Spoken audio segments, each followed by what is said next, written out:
Praise the Lord everyone. आज हम लोग बात करने वाले हैं करेज के बारे में। करेज करेज मतलब साहस, हिम्मत, बहादुरी।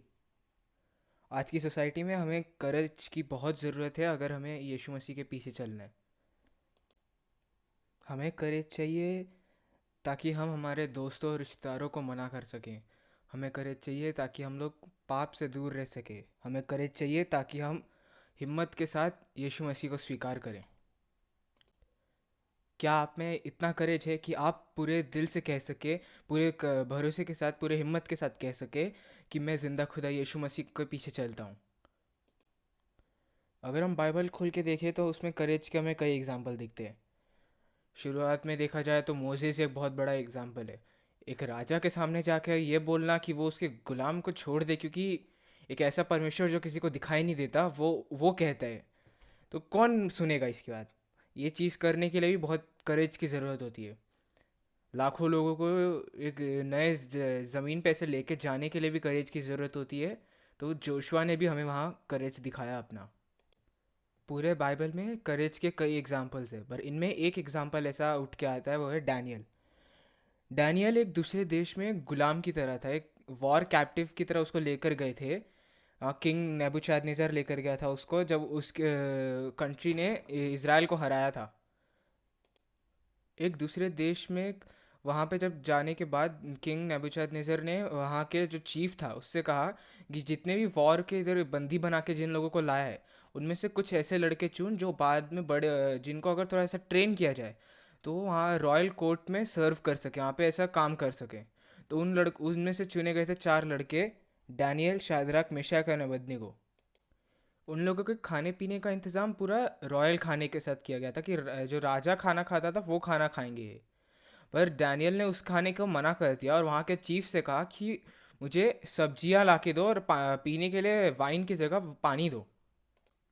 इस ऐसे राजा को मना करने का, राजा के खाने को मना करने का, वो दूसरे देश में जहाँ पे एक बंदी की तरह रह रहे हो, वहाँ पे आप राजा का खाना मना कर रहे हो, ये चीज़ करने के लिए आपको कितनी करेज की ज़रूरत होती है। पर 10 दिन में उस चीज़ का फल तो दिखा।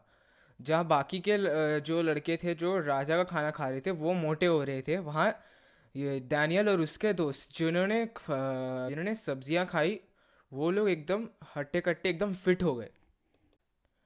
करेज तब डैनियल ने फिर से दिखाया जब राजा की एक रॉयल डिक्री, यानी एक नियम, ऐसा लॉ बनाया कि अगले 30 दिन तक कोई भी राजा के अलावा और किसी इंसान या परमेश्वर की कोई वर्शिप नहीं करेगा।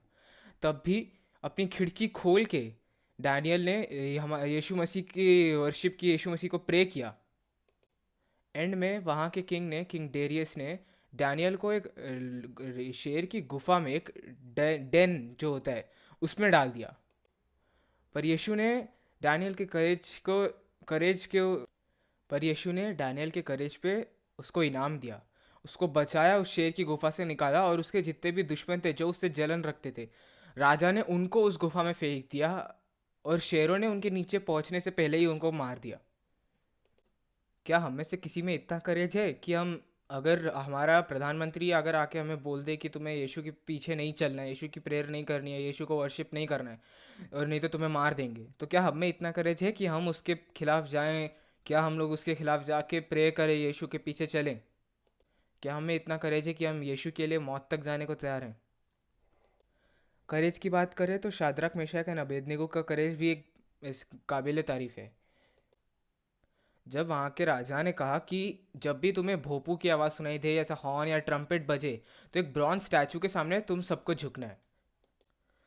इन लोगों ने करेज दिखाया और उस चीज़ को मना किया, क्योंकि यीशु ने कहा था कि मेरे अलावा तुम्हें कहीं और नहीं झुकना है, किसी और की वर्शिप नहीं करनी है। जब वहाँ पे राजा ने उनको बुलाया बात करने के लिए, तब भी वो लोगों ने यही कहा कि वो यीशु के अलावा कहीं और अपना सर नहीं झुकाएंगे।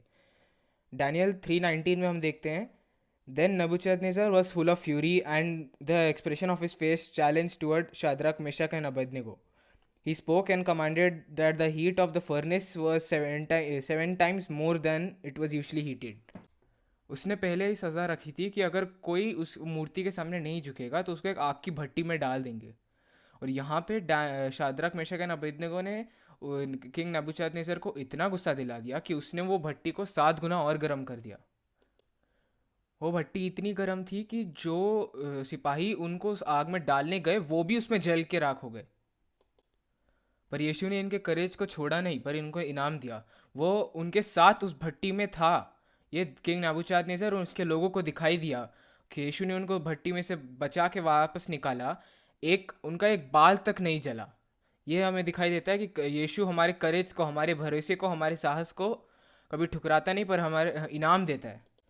आज हमें भी करेज रखना है। करेज रखना है कि हम यीशु के नाम को, जिंदा खुदा यीशु मसीह के नाम को हम लोग कह सके बिना किसी डर के हम बोल सके कि हाँ, हम ये जिंदा खुदा यीशु मसीह के पीछे चलते हैं। करेज रखना है कि हम उससे मांगेंगे कुछ चीज़ तो वो हमें उस देगा। करेज रखना है कि अगर हम उससे कुछ सवाल करेंगे तो वो उस सवाल का हमें जवाब भी देगा। मैथ्यू 7:7 में कहते हैं, ask and it will be given to you, seek and you will find, knock and it will be open to you. हमें बस करेज रखना है कि हम मांगे, हम ढूंढे, यीशु हमें ला के देगा। मैं उम्मीद करता हूँ कि ये वर्ड्स आप लोगों को आपकी ज़िंदगी में करेज ढूंढने में मदद करे, कि आप यीशु मसीह को बिना किसी डर के, जिंदा खुदा यीशु मसीह के पीछे चले और बिना किसी डर के कह सके कि हाँ, मैं यीशु मसीह के पीछे चलता हूँ।